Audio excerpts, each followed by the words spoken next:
Olá pessoal, professor Evandro aqui.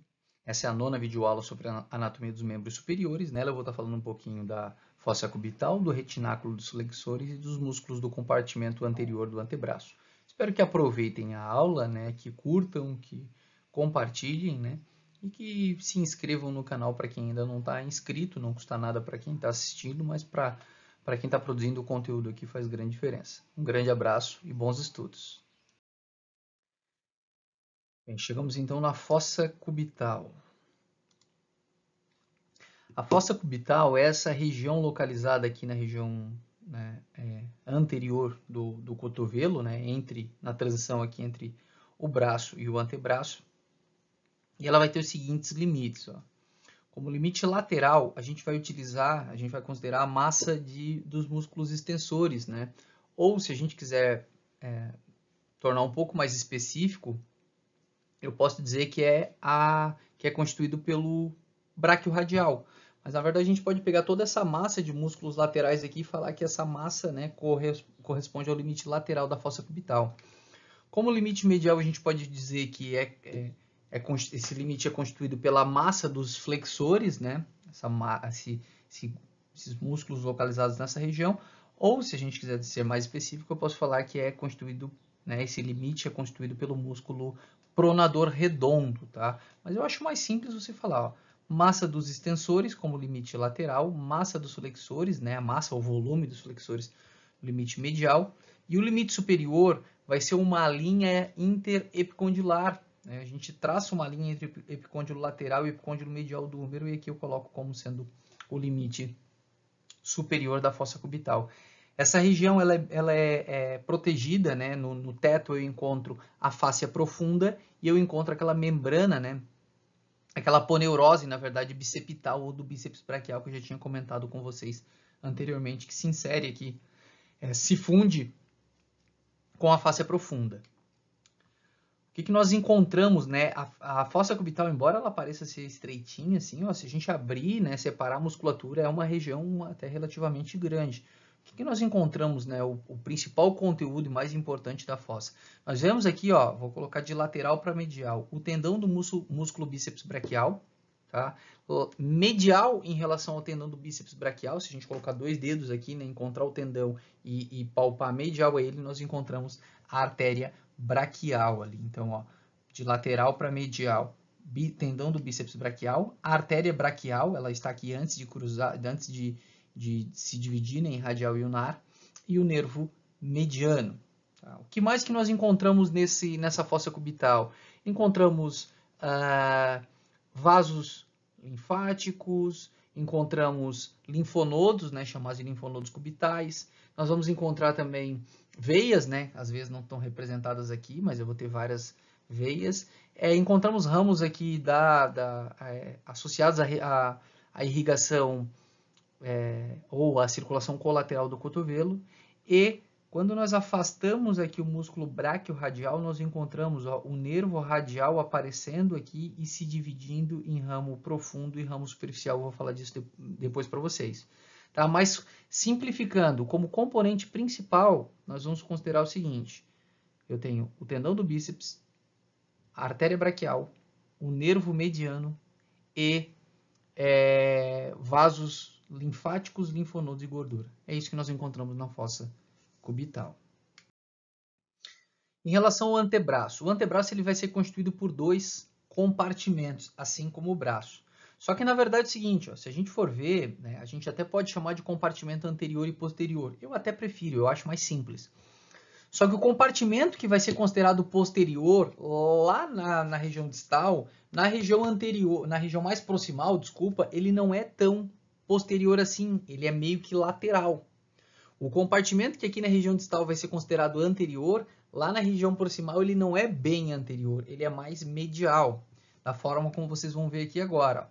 Em um corte um pouco mais proximal, o que nós vemos? Ó? Um compartimento que teoricamente é o anterior, mas olha, veja, nessa altura ele é um pouco mais medial. E aí nós vamos chamar de compartimento, como os músculos que estão ali são flexores e pronadores, nós chamaremos de compartimento flexor pronador. Tá? Se você quiser generalizar, deixar mais simples, chamar de compartimento anterior, eu acho mais fácil, tá? Eu acho que é É mais simples falar, mas muitas vezes os livros descrevem como compartimento flexor pronador, o anterior. Então vejam, ele começa aqui, ó, um pouco mais medial, tá? Por que ele começa mais medial? Porque os músculos flexores eles se inserem no epicôndilo medial do húmero, por isso que essa massa de flexores ela surge medialmente. Enquanto que o compartimento extensor supinador, ó, né, eu coloquei entre parênteses aqui posterior, porque ele até é posterior, mas ele começa, ele se origina aqui, né, lá na região proximal, como lateral. Por quê? Porque os músculos extensores, eles se originam, a grande maioria deles, no epicôndilo lateral do húmero. Então vejam, ó, compartimento extensor, supinador, né, ou posterior, né, e o flexor pronador ou anterior. Notem que conforme a gente vai descendo, ó, o compartimento flexor pronador ele vai ficando mais anterior e o extensor supinador mais posterior.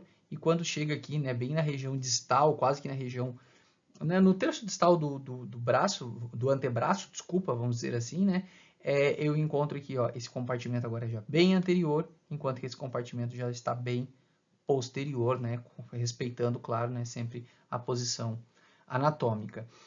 Já vou aproveitar e eu vou falar de irrigação, vou falar de inervação, a gente vai falar disso tudo nos outros slides, mas já vou aproveitar para falar que no compartimento flexor pronador, né, os músculos, né, a principal função desses músculos vai ser o que está descrito aqui, né, ou seja, flexão de quê? Flexão do punho, tá? Flexão do carpo, flexão dos dedos e pronação, ó, esse movimento aqui, tá, ó, pronação, certo? Esses músculos eles vão ser inervados pelo nervo unar, um músculo e meio, né, o flexor unar do carpo e a porção unar do flexor profundo dos dedos, e todos os outros pelo nervo mediano, certo?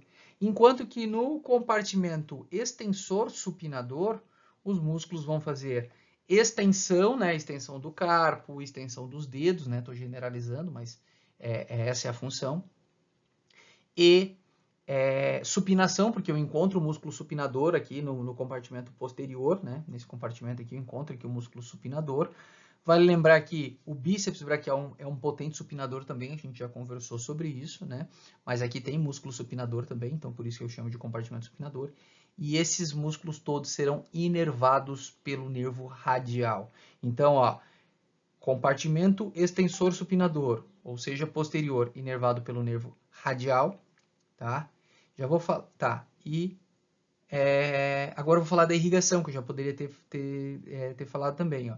Compartimento anterior aqui, ou flexor pronador, além de ser inervado pelo nervo unar e pelo nervo mediano, ele vai ter a sua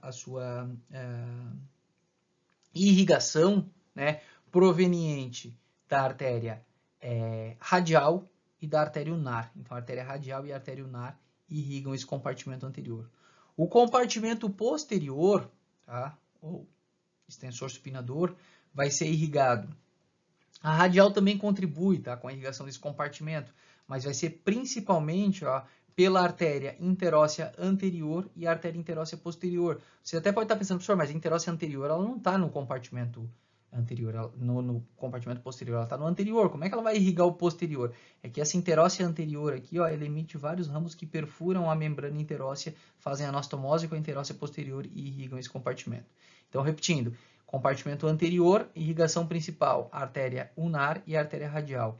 Compartimento posterior, a irrigação é feita pela artéria interóssea anterior e posterior, embora a artéria radial também contribua, né, nesse compartimento. A artéria radial acaba irrigando os dois compartimentos.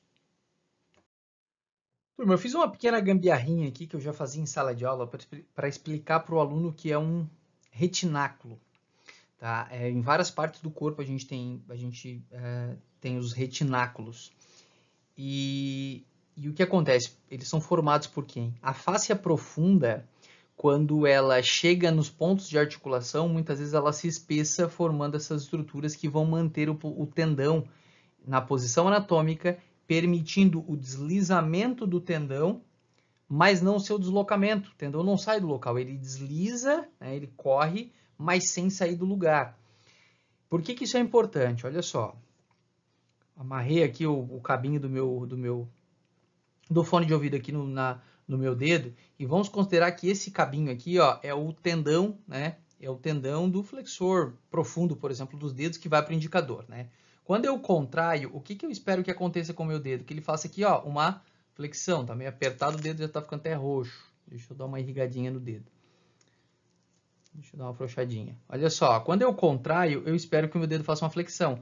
Só que notem como o tendão ele está se afastando, ó, por exemplo, do meu carpo, da forma como vocês estão vendo aqui, olha como está se afastando do carpo e, consequentemente, o movimento ele acaba sendo ineficiente.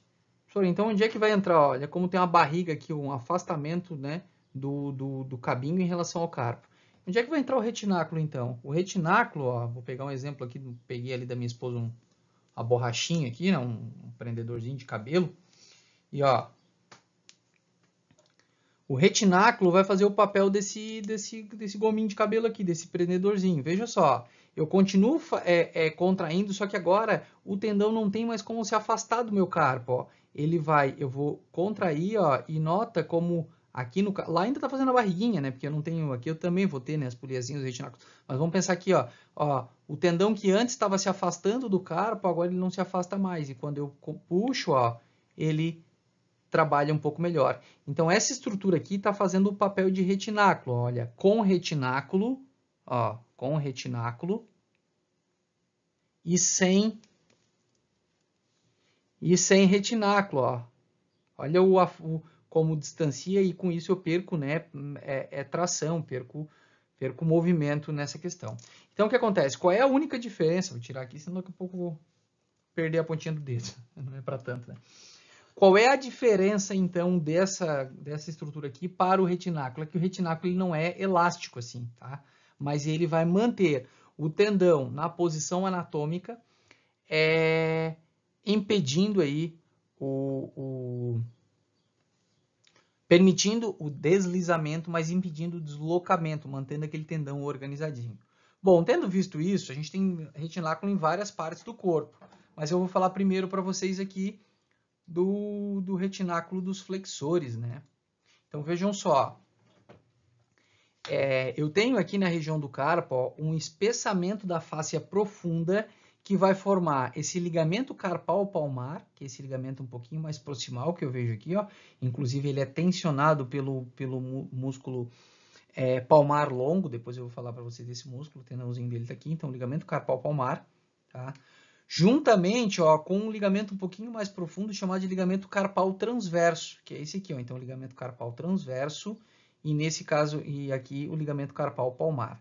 A junção do ligamento carpal transverso mais o ligamento carpal palmar vai formar o retináculo dos flexores. Nem sempre os retináculos vão ser formados por essa junção. Nesse exemplo, sim. O retináculo dos extensores, que eu vou mostrar depois, por exemplo, já não, é só um espessamento da fáscia profunda.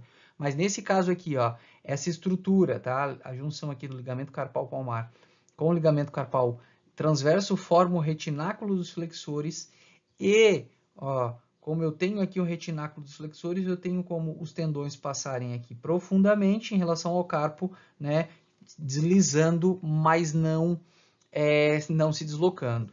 Vale lembrar, já que eu estou falando dessa imagem, ó, aqui está o retináculo dos flexores, ó, tá? Essa estrutura que nós vemos aqui. Que esse retináculo ele ajuda a formar esse túnelzinho que é bem conhecido, tá? Que é um túnel, ó, onde é que está o túnel?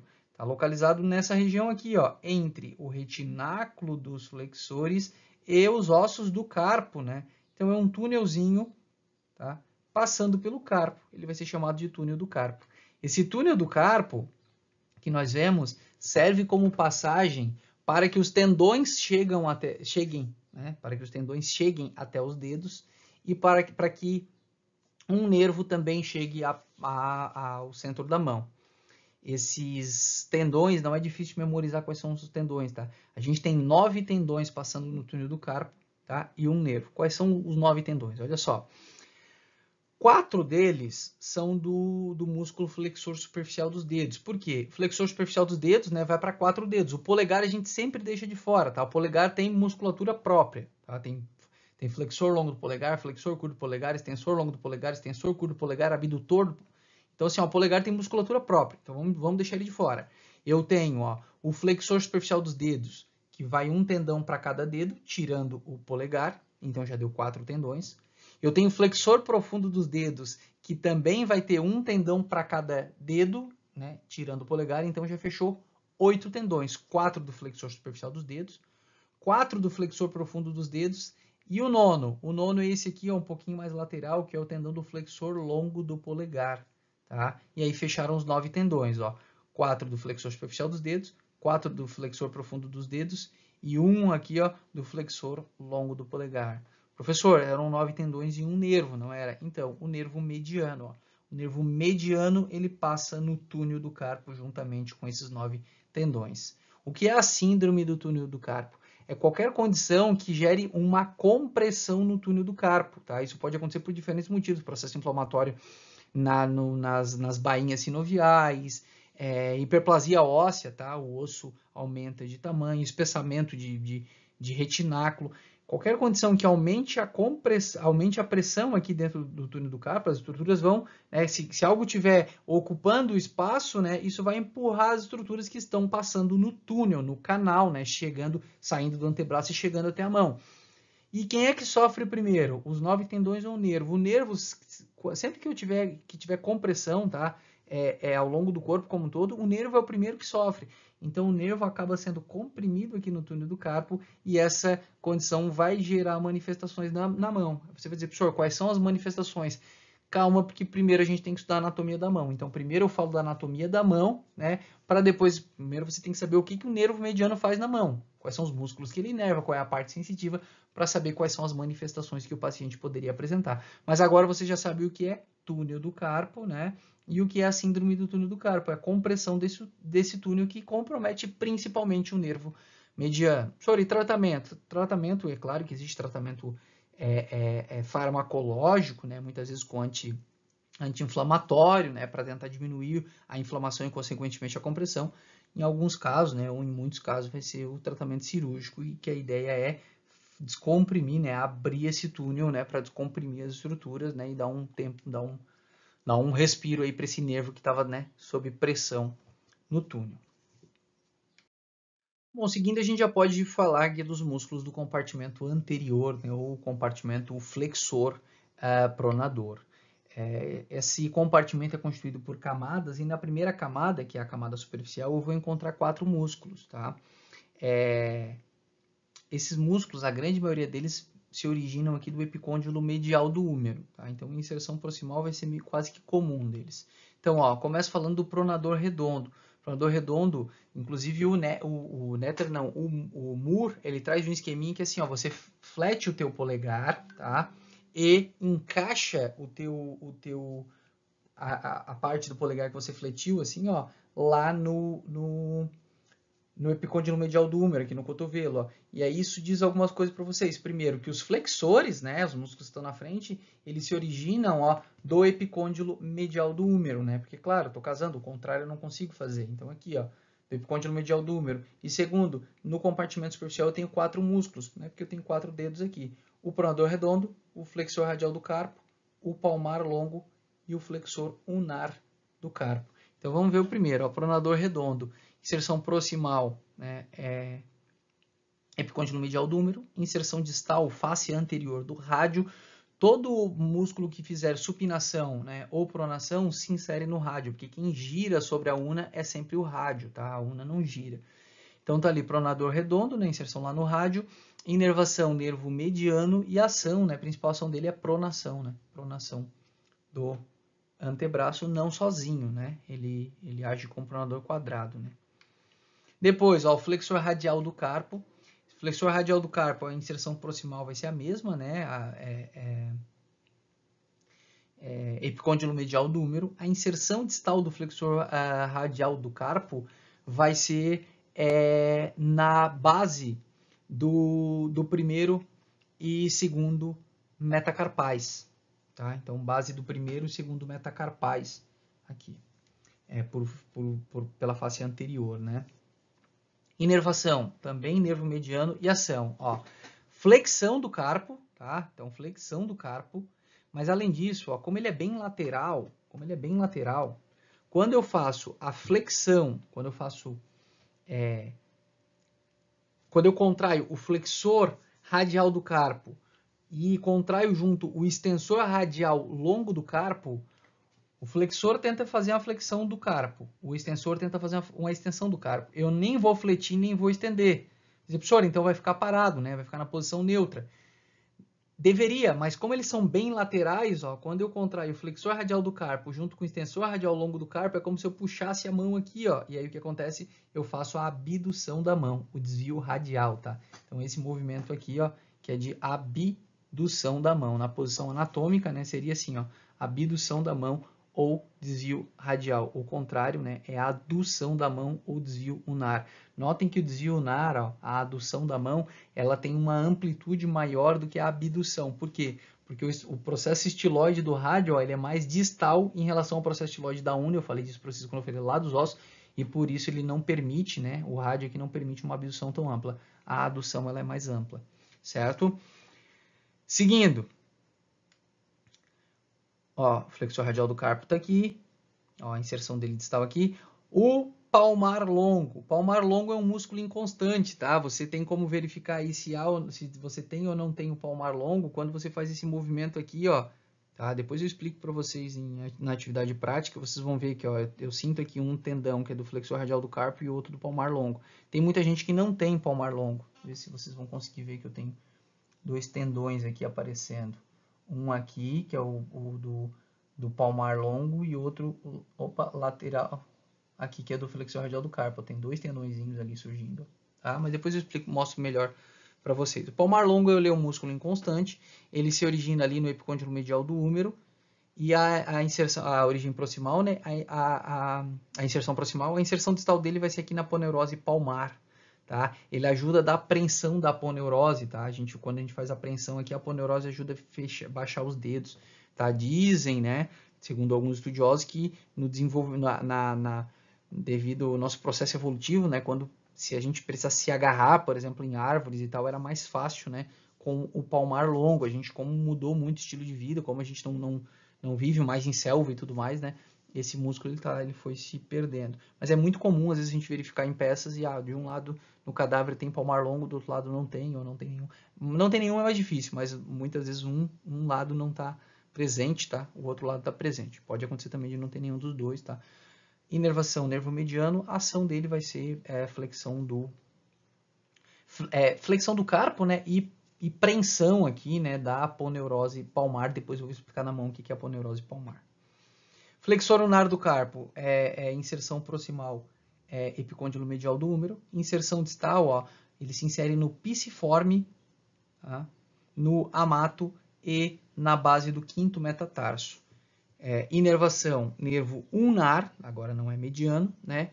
E a ação dele vai ser flexão do carpo, e como ele se insere bem na região medial aqui, ó, quando eu contraio o flexor ulnar do carpo e o extensor ulnar do carpo, eu não faço nem flexão nem extensão, mas eu faço a adução da mão, né? Ou desvio ulnar.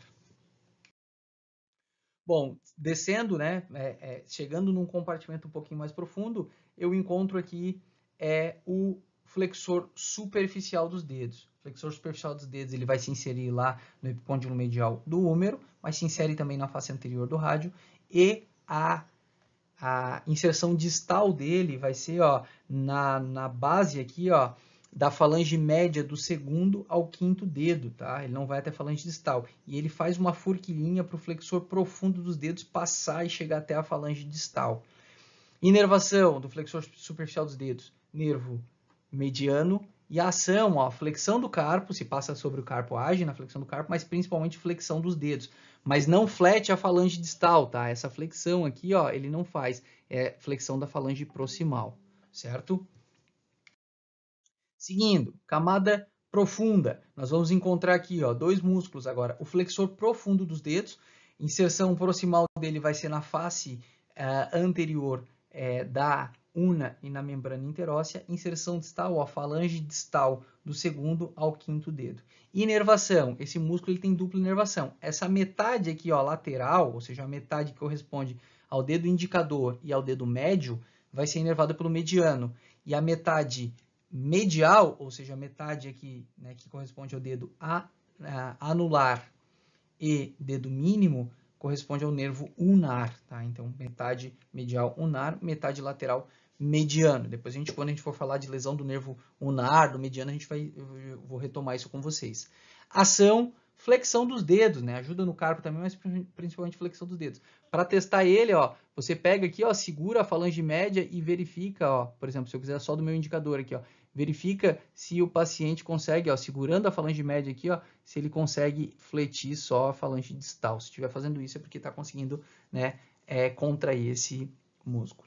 Lateral a ele nós encontramos o flexor longo do polegar. Esse flexor longo do polegar, né, ele vai ter como inserção, ó, proximal, membrana interóssea e face anterior do rádio. Inserção distal, ó, falange distal do polegar. Lembrando que o polegar só tem falange proximal e distal, né? Não tem média.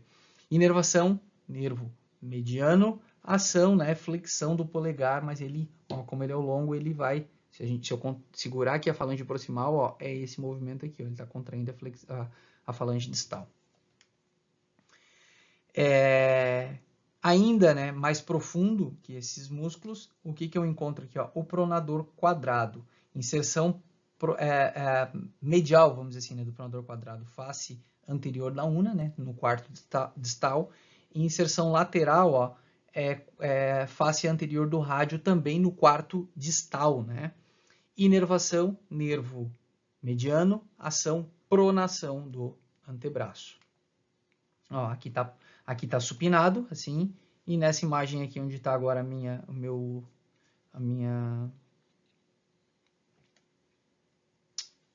fugiu a palavra. O meu laserzinho pointer aqui, né, fake, tá pronado.